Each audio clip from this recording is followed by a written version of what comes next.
Hello there. Okay, rattling doors. Well, lots of reasons doors can rattle. The result is it drives me nuts. And it's not a long trip, but nevertheless, I want to eliminate the rattles while I'm driving the vehicle. So, the first one is this bathroom door. It's a big, huge door.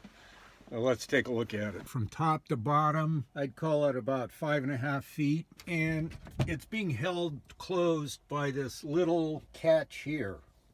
Now, that might be okay for a door like this. That's asking a lot of that little latch mechanism, isn't it? I'm surprised it lasted this long. Well, as you can hear, going down the road, that thing's going to be rattling to beat the band. Now, if I just push on it, it's not going to rattle. So what I did was create something that does that equivalent of my fingers pushing on there without me having to stand here, because let's face it, I can't stand here and drive at the same time. I put a piece of Velcro with a little piece of plastic to pinch the Velcro so that the Velcro wouldn't pull out around that screw. I created a little Velcro strip. I put it on a piece of plastic, screwed it into the oak frame, and I did it, if you notice, across the grain, which is the strongest way to do it. If I'd screwed in here, I have the chance of splitting the wood and making it not work. In practice, how it works, when I get underway, I want it not to do its rattling gig. Through the D-ring, the Velcro strap goes. Then up here, the Velcro actually has a little D-ring of its own, and it goes through that. And I just push the fuzzy side of the Velcro against the hook side of Velcro, and I've got a mechanism that keeps the door tight, no longer rattles. Side door here with a long piano hinge. Now, its problem was different because we're going in with screws, as you can see here, we're going in to the weak side of the plywood. If we drill and screw into that, well, look at the picture. It's strong if it went in this way, but going in this way, it's weak. So what we have to do is create something that makes that weak direction that we have to screw into the equivalent of this cross grain strong direction. And I'll show you what I did to do that. I drilled a hole. I filled the hole with a dowel that's going across the grain of the plywood. So now when I screw a screw into it, the screw is going across the grain of the dowel. So here's that door, which was rattling all over the place, and now no rattle.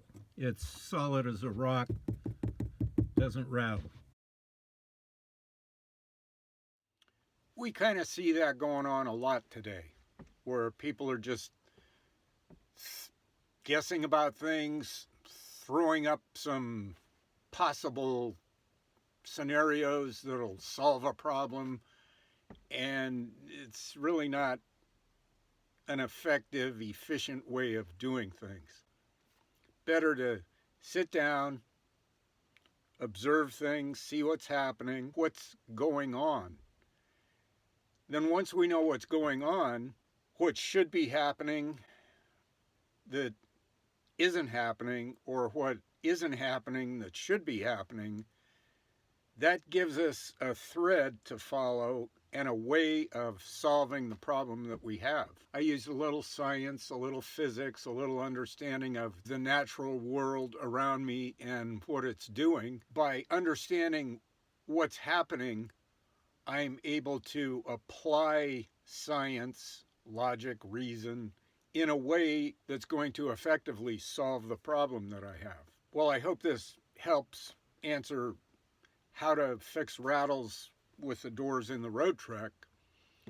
The deeper thing I'm trying to pass along is that we have a brain. It's able to observe, put things together in a logical, reasonable way. And if we do that, we're going to be a lot more effective at problem solving than we are if we're guessing, hypothesizing, listening to other people, not actually watching the problem, but having somebody else tell you what the problem is. Sometimes it's better just to look at the problem and solve it for yourself. So if you like the video, give it a thumbs up. If you think it'd help somebody else, share it with them. If you'd like to get more videos like this, then subscribe, ring the bell, and you'll be notified when new content gets posted. Thanks for watching the video, and as always, comment as you see fit. Till the next video, see you later.